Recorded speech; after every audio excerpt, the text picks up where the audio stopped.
Okay.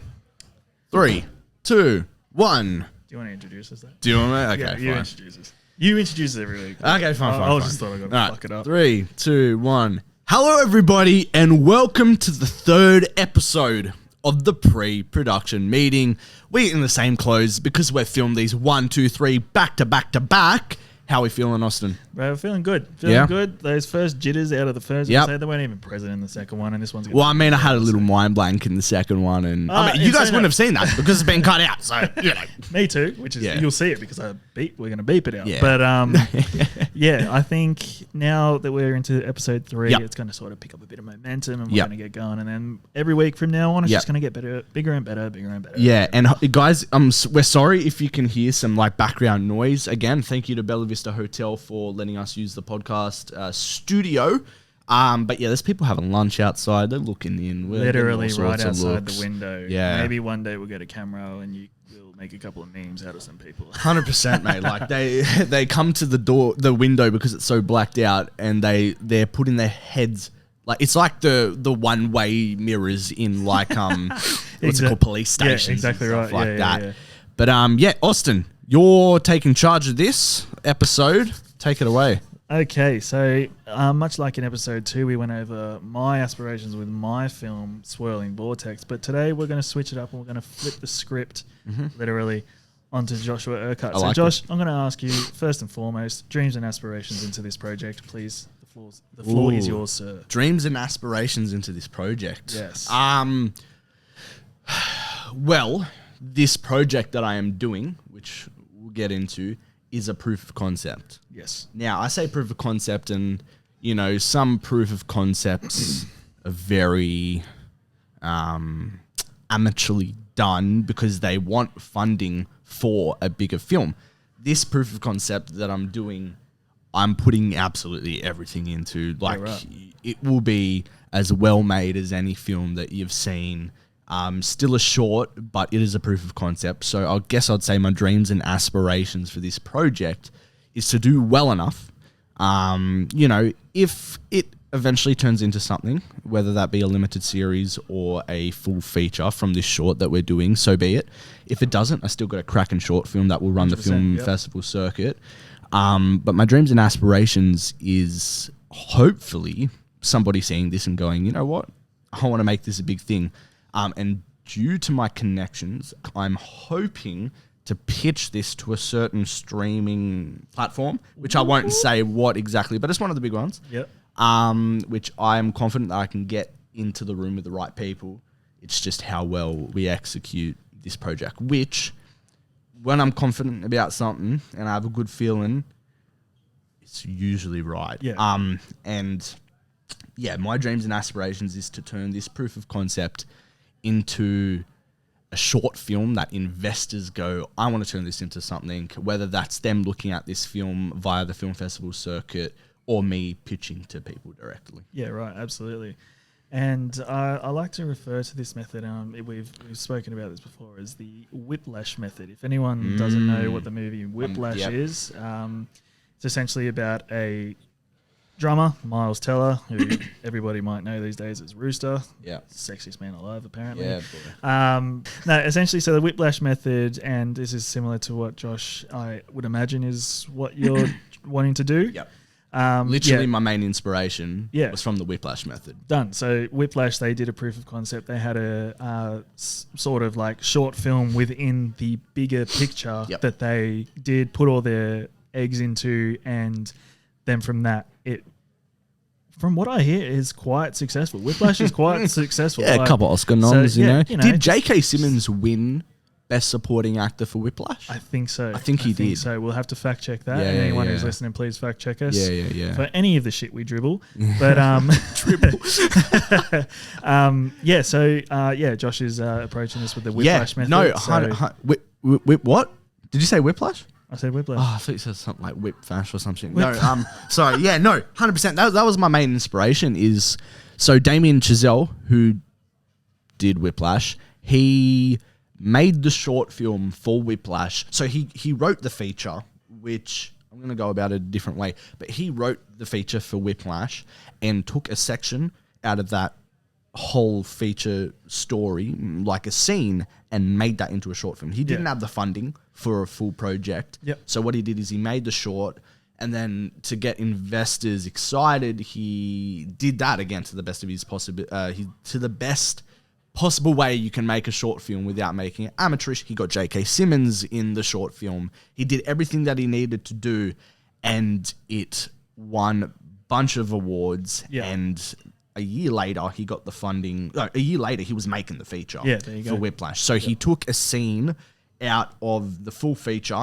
and made it into a short film. There you go. Basically what I'm doing, which we'll get into. So that's good. Let's call that the Whiplash Method. So give us an insight into the project without giving too much away. Like you mentioned in last episode, projects have a working title. And without having to beep out the actual title, give us an insight and a working title. Yeah, so there is a story behind how I came to make this film. The working title, we're going to go with The Magic Man. Magic Man at the moment. But the story, this is how it goes. So basically, for the longest time, so in code, so I had an idea after Two's a Lesson came out, which is my first short, and that kind of got interrupted by COVID, like I said, because I couldn't be in the room with the person that I was, conceptualizing with. And for the longest time, I actually thought it was the project that needed changing. And I'm like, after a while, I started on this other project, and I'm like, you know what? I'm not feeling it anymore. I need to change up. What's something that I'm really interested in doing that I've always wanted to do? Yeah. I wanted to always adapt a low-key comic book run. Maybe something that people haven't heard of from an independent publisher or something like that. Yeah. I want to adapt a short, grounded story, right, from the comic book world and make it my own. Short film, maybe a proof of concept as well. Yeah. Now, the comic book industry is massively oversaturated at this point. Most things are owned by Marvel and DC, which rights would be impossible to get, right, unless you're a billionaire, right? Absolutely. So what I did is I went to the only 2 comic book stores in Sydney one day, like last year, or maybe it was earlier this year, went to those comic book stores, and I was talking to, the store owners about, if they have any low-key comic book runs that people don't know of that could be easily accessible to get the rights to and stuff like that. Yep. And, I came away from that. It was a full day of traveling to these stores around Sydney. You have like Comixology and all these online places, but I'd rather go in and speak to people, and that's what I did. And I walked away with a couple comic books, but I wasn't convinced. I'm like, I wanted something low budget as well, because after working on all these films, money is a big factor, man. And like, we'll get into funding and how we raise funds, but I feel like I've utilized the crowdfunding button for a little bit, so I'm going to have to find a different way to fund it this time around. But I want something low key that wouldn't cost that much to make, that I can ground, nothing massively that would blow out the budget.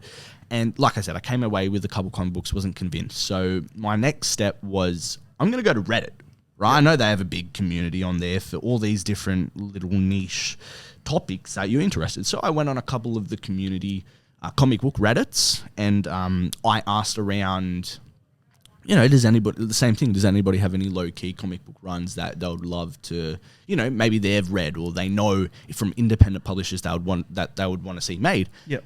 And to my surprise, I got heaps of responses. I'm like, wow, this community is great, right? And I did some research on some, and some were looking promising. But again, it's just the trouble of getting the rights and who would I have to contact and stuff like that. And at this point, I still don't have a producer attached, so I'm doing it myself. Anyways, I looked at some of these options that everybody was telling me. And there was one comment that caught my eye and was like, I forgot his username or whatever, but he was like, there is a website.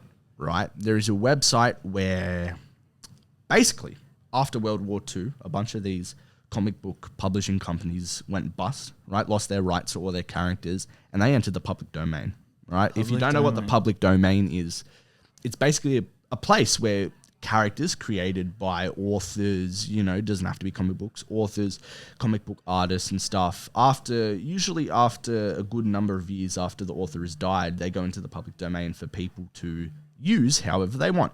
As you've seen recently, Winnie the Pooh has just entered the public domain, and someone's already jumped on that and is making a horror film with Winnie the Pooh.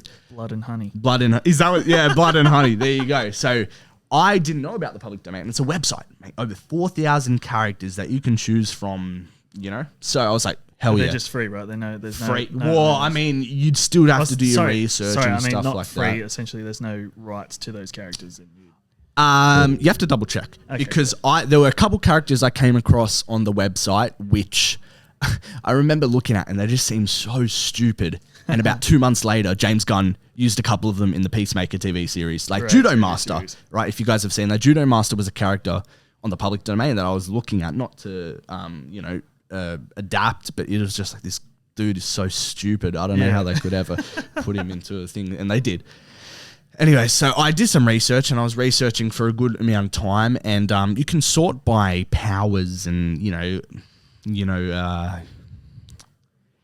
character names, and there's different categories that you can filter. Yep. And I filtered via a certain power, which I won't say what because it would give it away, because me and a friend were thinking of making a larger feature film based around this concept of power later on down the track. So I'm like, if I can find my idea was like, if I can find it on a smaller scale, a similar character with a similar kind of ability, it would give me good practice for later on when I do the overall feature. Absolutely. So I'm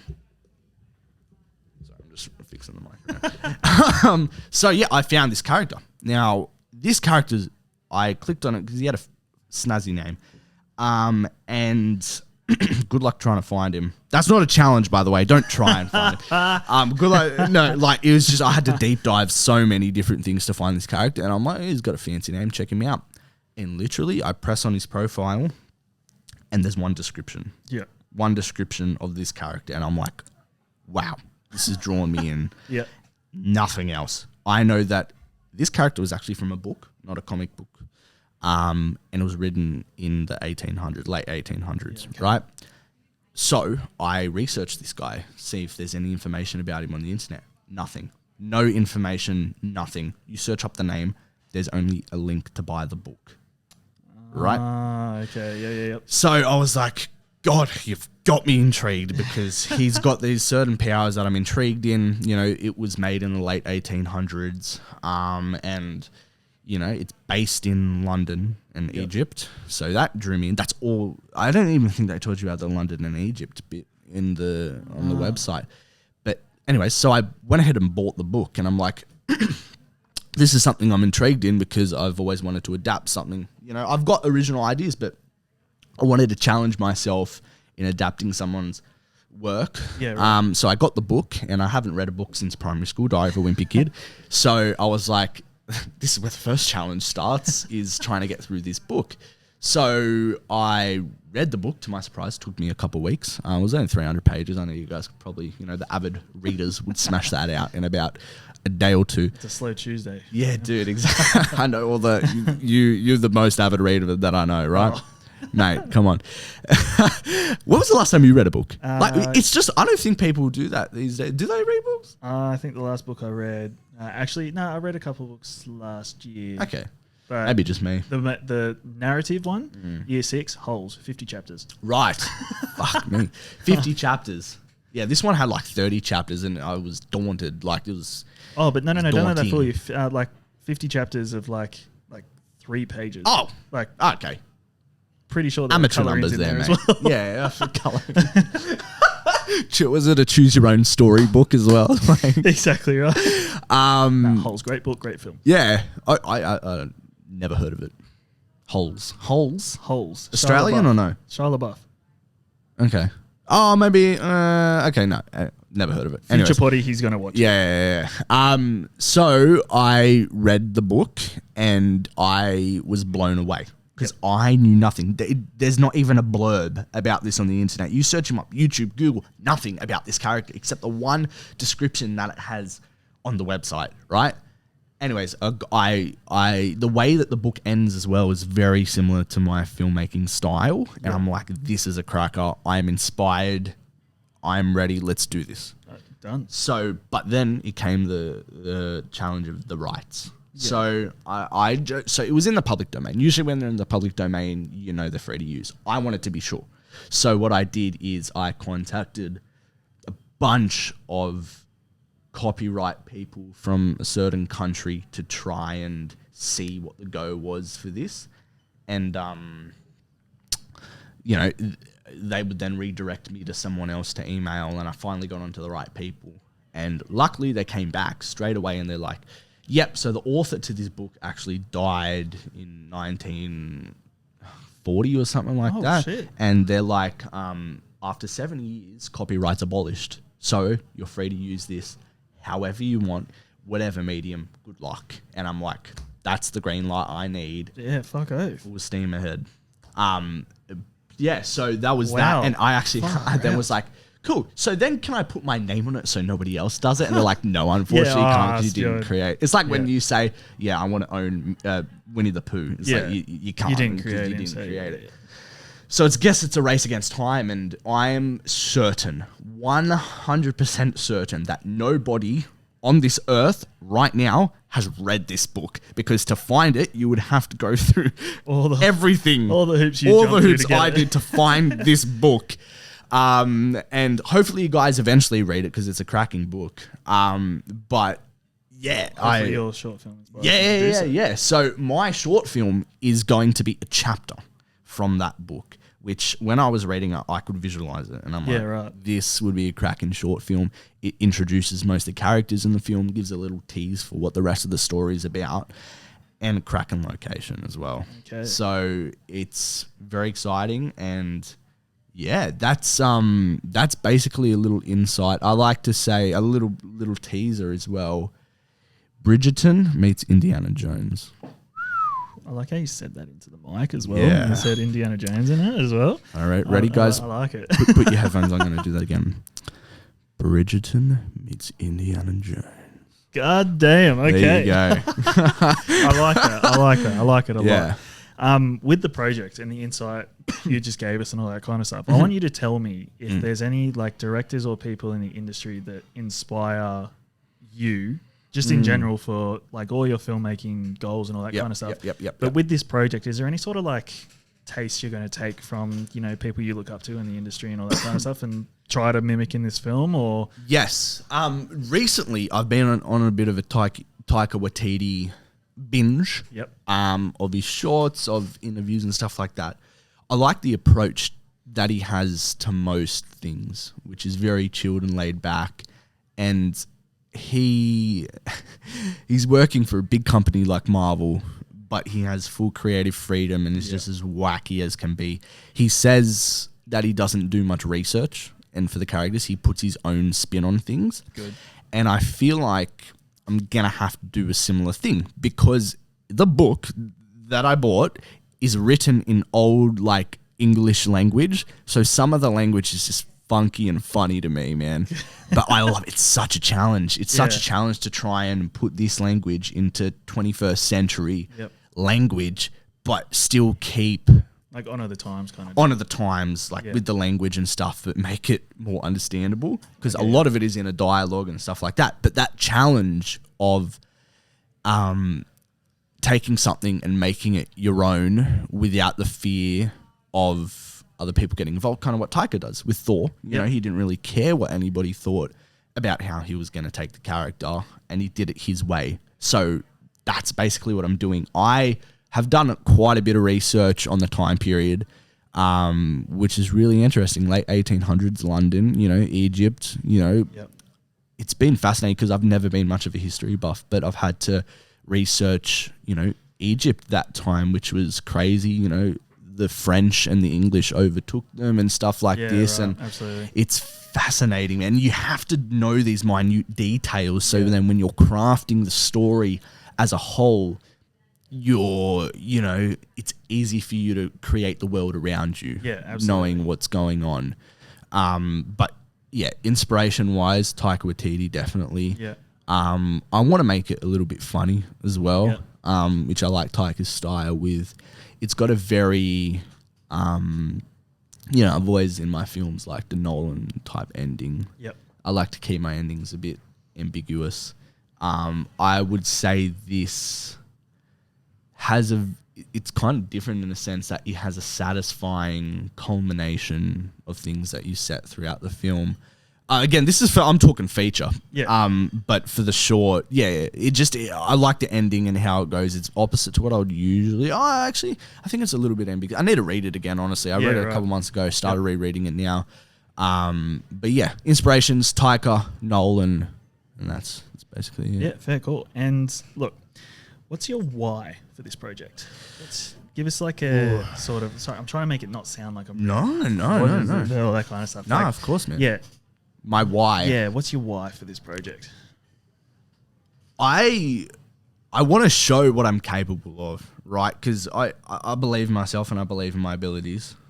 With my first short film, you know, you look back at your old projects and you're like, man, I could do so much better. Yeah. With that project, we had, you know, like, no disrespect to anybody that was working on it, but we were all at our start. Yeah, 100%. And I know I said we're still at our start, but in terms of experience around equipment and stuff like that, like I've formed some amazing new connections, and it just would look so different. The story all the lessons that you learn from all these sets and, you know, past experiences. My why is to show my progress, and I want to prove to myself that I can one-up myself each time. Yeah, absolutely. And I feel like with this project, I can put everything into it and make it look fascinating, that I'm confident that I could pitch it and there's a possibility it could get picked up. That's the main goal, but if it doesn't, I have a cracking short film and I've showed my progress. Yeah, that's exactly my why. No, good. Awesome. I really like that approach as well. It's not so much like the feature is the goal. Like, obviously the feature is the goal, but at the same time, you're approaching it differently to a way that most people would, which is admirable. I love that and awesome and everything like that. And I feel like you're going to make this short the best it could possibly be. Yeah. Even though it's part of a bigger picture. Yeah. But both are just going to be as great as each other. And I love that approach to it. Like, it's something it's really exciting. And let me tell you, like, I've seen, you know, a mood board or two that you've set up and all that kind of stuff, and people, the man's done his work. And it's exciting. Like, it gets me excited thinking about it. Just what it's different, man. Like, the challenge aspect of it draws me in. Yeah. The language, the time period, I make it hard for myself. Like, even in Two's a Lesson, being told I can't do a long form, medium form narrative in a short film. I'm like, watch me. Yeah. Yeah, it's good. And that's what this industry challenges you with. It's how are you going to achieve what you want to achieve? Yeah. And then you just go, let's figure it out. And then you surprise yourself. Yeah. You surprise yourself and you surprise others. And then literally the people that were like, how are you going to do it? They're like, oh, you did it, kind of thing. You're like, yeah. Exactly. And that was me that did it, kind of thing. So it's good. And it excites me looking at the locations that we can get around this area. And, you know, it's all in one location as well for the short. It's fascinating. I'm super excited. That's one of the major things I love about film and everything like that is how, like, extravagant some locations can look. Yeah. And, like, you can go to this beautiful location and everything like that, but if you, like, sort of just go there and just point a camera at something and go, yeah, just stand over there, and like, you're not going to encapsulate the beauty of the location itself. And that's what this industry can provide you with. Like, you can come, like, sometimes you watch a film, you just look at the place and you're like, wow. Like, so with this, the location you have in mind, dude, that place can be something beautiful. I get goosebumps thinking about it, man. Especially like you said, the period that it's in and all that kind of, like, I physically, like, me personally, I can't wait to see it. Yeah. Because I've seen it in challenge. I've seen it in a certain light. Yeah. But I want to see it. That's another thing. Yeah. Like, I've been thinking, you've seen my time period in Bridgerton. I don't know if you've watched Bridgerton, but it's a different spin on it, man. Yeah. It's got so many aspects that are not in Bridgerton. It's just a whole different genre, basically. Absolutely. Yeah, and I mean, you don't really get the full story of the whole Egypt. And I'm like, how do I add different aspects of the full story, put it into this short, but still keep it self-contained and leave people wanting more? Exactly right. It's all about the challenge. 100%. Okay, so so we just got to sort of start to wrap this up. We've got 2 more questions for you. Yeah, go me. This might be a bit of a who have you got with you and all that kind of stuff. But like, who's in your corner? Who have you got backing you with this and all that kind of stuff? If a lot of people, your family foremost, friends, people you've made connections with, all that kind of stuff. That's the thing, man. Like I said, connections have come and gone. I would have loved to keep certain people. You know,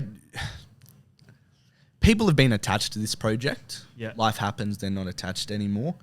And I would have loved to keep certain connections on my projects going forward. But now, man, I'm back to stage 1, honestly. Yeah.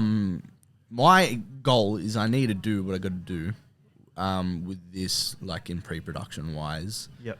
Which is a whole thing in itself. And once I do that, then I start looking at the crew and stuff like that. But like I said, number 1 is to get a producer. And I think you may or may not have a connection for me, which hopefully we can hook that up. Yeah. But in my corner, man, I got, family's always there. Number 1, supporters, of course. Yep.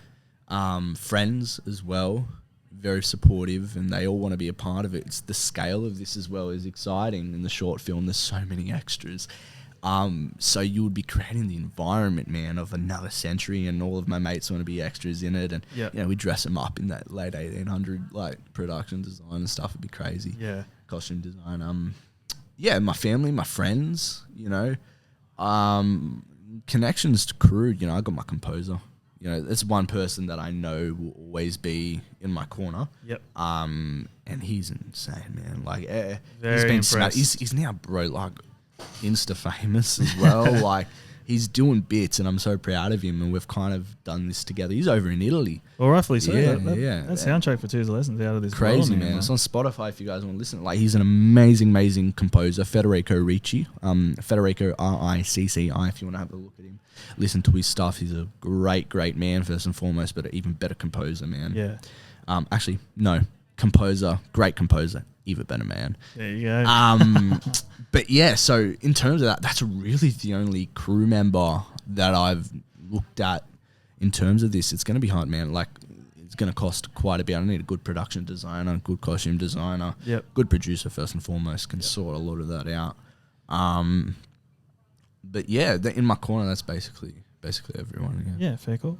Awesome. Well, I think that pretty much wraps up everything I've got for you here. But I think to really solidify what this project is and all that kind of stuff, can you give a little teaser to sort of what makes? Or, you know what? I'm going to ask you that question. Okay. What makes this different, mate? What makes this different is, I'd like to say, this time period in a way that you haven't seen it before. Ooh, okay. Like where I don't know, honestly, I'd have to do my research, but I think Moon Knight is a big inspiration. They tackled the London, Egypt kind of way, but in a different way that I will be doing it. Yep. They tackled the London, Egypt in a different time period to what I am. Again, we're talking about the full feature here, and the short will be mostly based in London, but with a little twist on it. What makes it different is, I would say, amateur's take on a big scale idea. Oh, okay. There you and go. Yeah, dude, so much work. Like, I'm having to do each week is I'm going through the book at the moment. For everybody, if you're interested in this, I'm going through the book and I'm taking the story beats out of each chapter. I started doing chapter breakdowns, like analysis and stuff like that, but I'll leave that to when I do the full film. Yeah, absolutely. So what I'm doing is taking the story beats out of each chapter, so then I can form a skeleton of a feature, just so I know, you need those minute details to make the short the best you can. So when I create the short, I'll have an idea of where this is all heading. Yeah. But yeah, man, that's basically everything, and I think it's awesome. Absolutely, bro. I'm right on board with you. And what role I play in the film, like production and all that kind of stuff, I'm excited. I'm excited, and like I said before, like I've seen some mood boards and some pictures of what you plan on doing with all this kind of stuff, and like it is beyond exciting. Like just the sheer scale of what it's going to become, I'm excited to see, and I'm guaranteeing everyone's going to be excited to see as well. So hell yeah, guys! I think like everything with this industry, and like we've said in all 3 episodes today, it's just exciting to take on these challenges and see what your plan and what you put into place will become.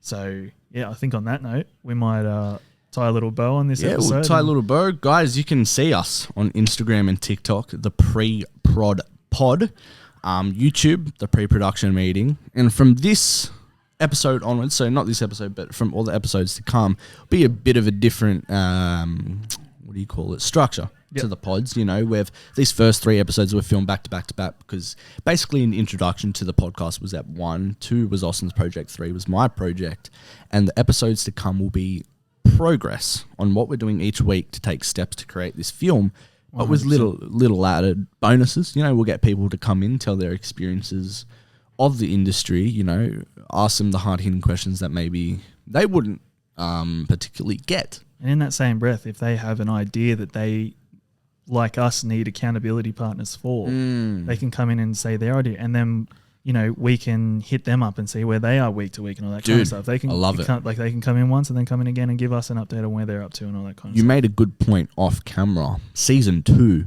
would be, I reckon we should take both of us as producer roles and get someone on here for the season and make it their season and see what they do with their project. Absolutely. I think that's something, and yeah, I think that's a service we can provide, and something that, you know, we want to inspire people to bring out the best in themselves, and I feel like 100%. We have the platform to do that. So perfect. I think that's what we want to do. And in terms of the podcast, what are we saying? Weekly? Hopefully.